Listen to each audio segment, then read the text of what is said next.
Okay, welcome to High Cheese with Darren Maloney. Today is Friday, May 27th, 2022. And I want to go right to Texas. The horrific story coming from Uvalde, Texas. And there is blame. Now, the blame has not been thoroughly baked yet. But let's start what we know. And the first people I blame, and again, people have to be held responsible before we can fix our problem. Now, I blame school administrations and I blame teachers' unions that have been blocking increasing the security of buildings where children are taught. Now, I know it's a gray area right now because we don't know. We're getting such a terrible mixed message from Texas, from the bureaucrats in Texas. At first they said there was a resource officer there, then there wasn't. And I'll get into this later, but right now there was no resource officer in the school. So essentially the crazy person walked in through an unlocked door and shot these poor kids and several teachers. But again, the blame starts with the school systems and the teachers' unions because they have been blocking increasing the security of buildings where children are taught. And equally as important, what have they done to raise the awareness of the mental state of the kids that have been in their homes for the past 2 years, isolated, not able to socialize, and then scared by the mass media, scaring the heck out of these poor kids regarding a virus that 99.95% of them would survive. So you've got this constant barrage of fear from the mass media, and then you've got them locked down in their homes for over 2 years, not being able to socialize. And these are children. You don't think the result is going to be some type of mental illness resulting? Where's the programs in these school systems about mental health? Oh, other than maybe some type of sentence on the website saying, we support mental health for our kids. They should have been aware you've got a ticking time bomb with these kids and you did nothing about it, which is troubling because are you really thinking about the kids when you're blocking their safety and you do nothing to promote mental health with the children that have been locked down? Wrong use of word, but you're playing with fire here because these school systems are controlled by the unions that want nothing to do with guns, that want nothing to do with protecting the kids. And they'll allow the kids to suffer instead of going along with some type of protective program in these schools. And then you've got these woke administrators and woke school boards that have been just going along with it. Now, let me just go to a study. And this is a study that was put out by the Washington Post, of all places. And let me just read the headline here. It says, records show 70% of school shootings since 1999 have been carried out by people under 18. It says 7 in 10 school shootings in the U.S. were carried out by children under 18, the Washington Post reported.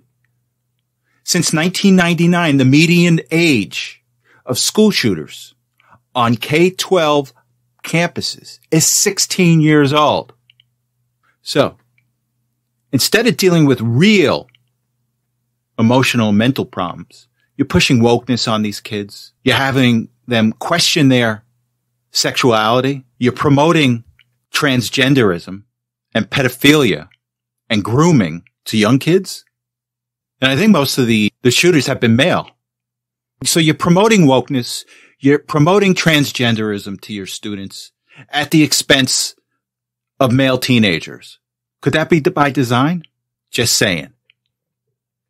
Additionally, the parents have a responsibility here. You're responsible for your kids. You should know if your kid's buying an AK-47. You should know if your kid's buying a semi-automatic weapon. You should know what your kids are saying online. You have a responsibility here. But here's part of the problem in America right now. You've got parents abdicating their responsibility for their kids. And look, I've seen it a long time ago. You know, again, I keep on saying I grew up in Teaneck, but I was in a unique situation. I was able to befriend both poor kids and wealthy kids. And I think the term at the time were latchkey kids. And the one thing I came to realize over the years is that both the extremely poor kids that were friends of mine, their parents were rarely around. And at the same time, the wealthier kids, their parents weren't around either. They were called latchkey kids. So the parents were out working or living their life, and they were just letting their kids do what they wanted. The same thing happened with the poor kids too. I was lucky I had both my parents there. But that's where it started. You know, it started 50 years ago. And now we're at the point where we've got this whole debate about whether parents should even be responsible for their kids, or should it be the school system, or should it be the government, like we've seen in the Soviet Union. And I think in many cases, some people just say, yeah, you take my kid. I'll do the perfunctory stuff. I'll feed him. I'll make sure he catches the bus, and he's all yours. Well, that's not enough, because school systems are godless today. They've taken God out of the schools. They've taken the Pledge of Allegiance out of schools. So what do these kids have? They have nothing. They go to school and they learn nothing. Nothing from a moral perspective. Even in Catholic schools today, their ability to teach things has been undercut because a lot of them get government funding for programs. And God forbid they wanted to talk about real Christianity. But we have a moral dilemma in this country. And evilness has taken over this country. And it's rearing its head in these poor kids that are shooting up these schools. But again, we have to acknowledge the problems. Us, not them. You'll never get the real answer from them, because right now it's all about protecting bureaucracy. It's all about protecting elected officials. Now, I'm not saying all of them. I saw the governor of Texas, and I don't care how you feel about the governor of Texas right now. He made a good speech. He said what we all wanted to hear. Well, we're finally getting clearer answers from law enforcement. I mean, right off the bat, something was wrong. The communications that the law enforcement had with the public just didn't work. What they were saying and with what we were seeing in videos just didn't jive. So they recently came out and said that there was a mistake. And the mistake was that the incident commander, the police chief, thought that it was a hostage situation rather than an active shooter situation, which is a big mistake. So apparently they're going to offer up the police chief in this. He's the one they're going to blame for this. Now, they also mentioned that there was a resource officer that came there, but he wasn't at the school. So you don't have a resource officer if he's not stationed at the school. So it appears maybe they had one in name only and he drove around. Well, it wasn't enough. You need more than that. So we'll see. I'm reading an article here from the New York Post and trying to explain what happened, and still there's some gaps. Like, for example, the border agents at some point came in and got involved, and I think they're the ones that actually killed the kid. So I want to know, at what point and when was that decision made for the border agents to go in, or did they just go in? So I want to know that, and I think the public wants to know that. You know, additionally, I do want to know, why were they, I heard a report that they tased a parent. That shouldn't happen. And we need to know the answers, because in order to learn, we need to know the truth. And hopefully that comes from law enforcement down there in Texas, which is a wonderful state. I love Texas. So we shall see. If there's anybody out there from Irish descent, you may understand what I'm talking about, and it's going to lead me into Steve Kerr. In old-time Irish funerals, you used to hire women. They were called wailers, and they were hired specifically to cry at wakes and at funerals. And I think Steve Kerr is the Democrats' version of a wailer. Nothing like this goes by without him having a comment. Now, Kerr's the head coach of the Golden State Warriors. And I have a hard time taking this guy seriously. And what I want to do is let's go to the clip and then we'll come back and discuss. In Southern California, and now we have children murdered at school. When are we going to do something? And then Kerr proceeds to attack Republicans for not passing legislation to take your rights away as a gun holder. And I would take him a little more seriously if he would say something about the NBA's relationship with China and China's relationship with the Uyghurs and China's use of slave labor. Let's hear the passion from Steve Kerr about that. But he's not going to say anything because NBA pays his salary. So I don't respect these guys that pick and choose what they're going to cry about. If you're going to put yourself on a pedestal and start pointing fingers and being high and mighty and being virtuous, well, you can't be virtuous in one realm and then allow the NBA to continue its relationship with China. It's really quite hypocritical. Now, related to this, too, is that nobody spoke about this. Where were you speaking about this, Mr. Kerr, when I guess it was about 2 weeks ago, China decided they were going to start showing NBA games in China again? I guess about a year or two ago, China pulled NBA games from its TV. And China did this because the general manager of the Houston Rockets had tweeted support for the people of Hong Kong against China. So I think that general manager was quietly removed several months later. But that's here nor there. I don't remember Steve Kerr saying anything during all this. Silence.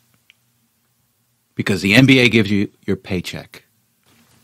And what I want to do is I just want to play a clip from Royce White. Royce White is a former NBA player. And Royce has been outspoken about the NBA's relationship with China and the particularly slave labor and the concentration camps and the Uyghur concentration camps in China. And I'm just going to play a clip. And I think Mr. Royce is running for Congress in Minnesota.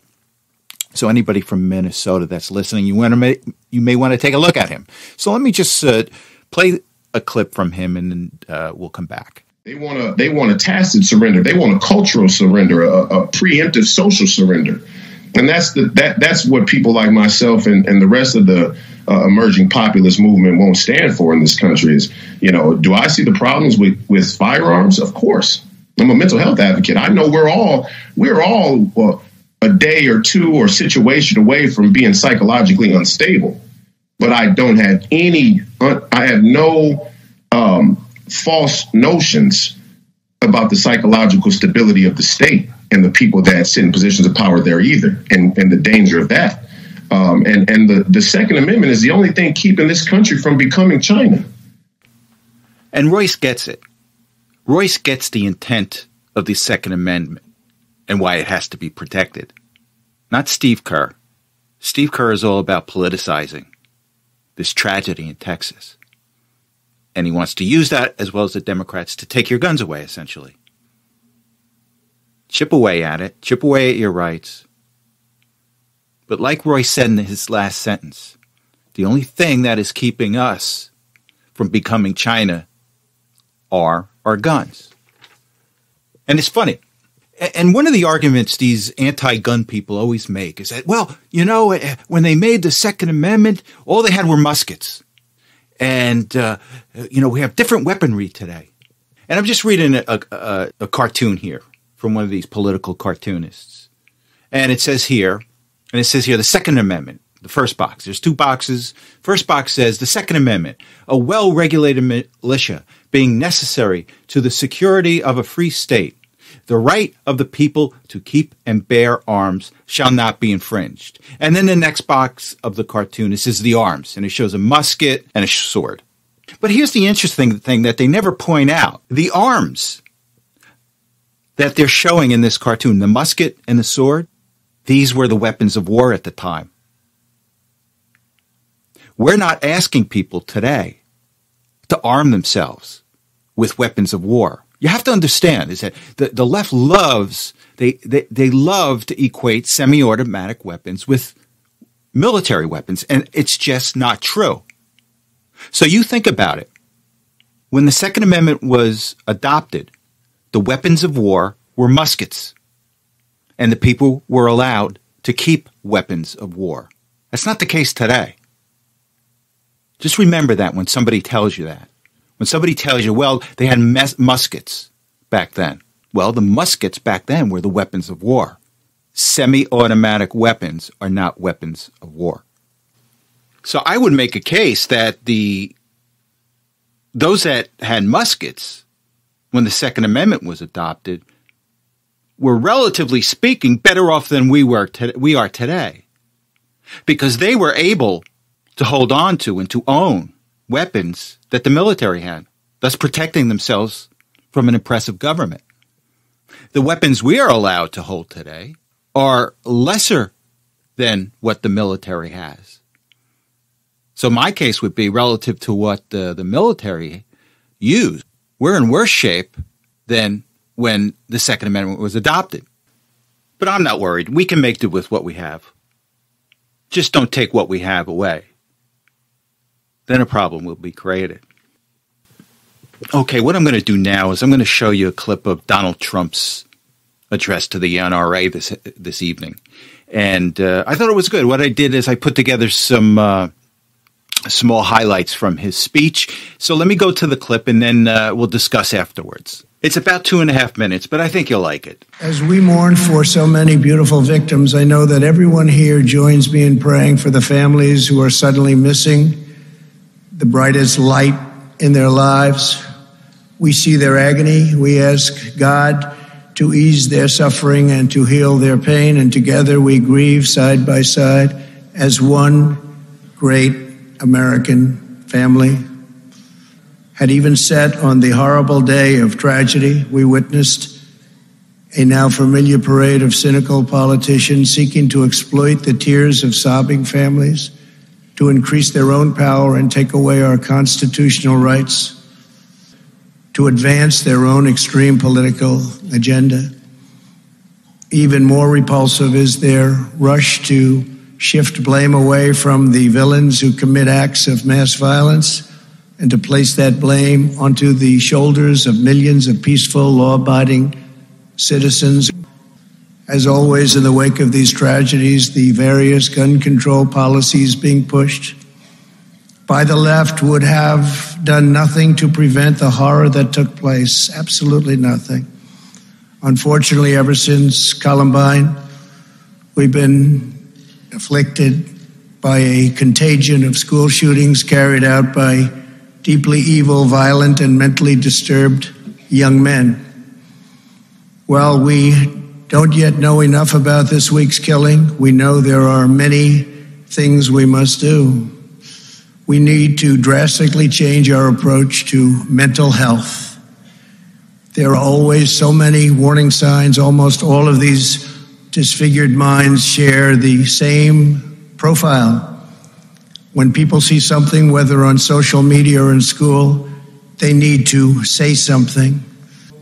Discipline systems, instead of making excuses and continually turning a blind eye, need to confront bad behavior head on and quickly. We have also, very importantly, got to deal with the problem of broken families. There is no substitute for a strong mom and a great dad. All of us must unite, Republican and Democrat, in every state and at every level of government to finally harden our schools and protect our children. Ever be able to get anywhere near a classroom until they have been checked, scanned, screened, and fully approved. Well, that was a good speech, and I hope you liked the clips that I set up for you. Okay, let's switch to the markets. The markets had a good week, and let me just read an article from CNBC. It says here that all three of the major averages closed the week higher. The Dow finished up 6.2% for the week and snapped its longest losing streak, 8 weeks since 1923. The S&P 500 added 6.5% for the week, and the NASDAQ was up 6.8% for the week. And a lot of this was driven by economic data that at best wasn't a disaster, which doesn't say much for the markets. But that's where we are today. And I think the key things that drove the market this week was a couple of things. They had the advanced trading goods. And if you remember, last month set a record. And what the advanced trading goods is essentially your trade deficit. Last month set a record at $125 billion. So this month, which one, it's reported in May, but it covers April. So April's trade deficit was $106 billion. It was a lot less. I think it was 16% than in March, but it's still high. And I think the market took that as being favorable. 106 is still high, but it's still off the record. So that, along with core PCE that came in this week, and there were some expected numbers. I think the one thing that helped the markets more than anything else was nominal consumer spending, where they had expected 0.7% increase and a 0.9% increase, because they know, and we know, that the two drivers for GDP, I think, in the broad sense, is consumer spending and our trade deficit. And our trade deficit is still high, and the only thing that's going to save the second quarter GDP, I think, is going to be spending. So that's where we are now. And let's just take a look at housing. I've been saying all along, if you're looking to buy a house, wait. Time is on your side. And a couple of items came in this week, and one was new home sales. And new home sales came in at 591,000 versus 750,000 estimate. And pending home sales came in at minus 3.9% versus a minus 2% that was estimated. So it came in worse. Now, there was also a report out that said that, and I don't know who to attribute it to, but inventory is starting to increase rapidly. And that's good because of supply and demand. The more supply you have means that prices will go down. And I think, again, that wait, time is on your side. And with that said, thank you so much for listening. And I shall talk to you on Tuesday. Have a good weekend.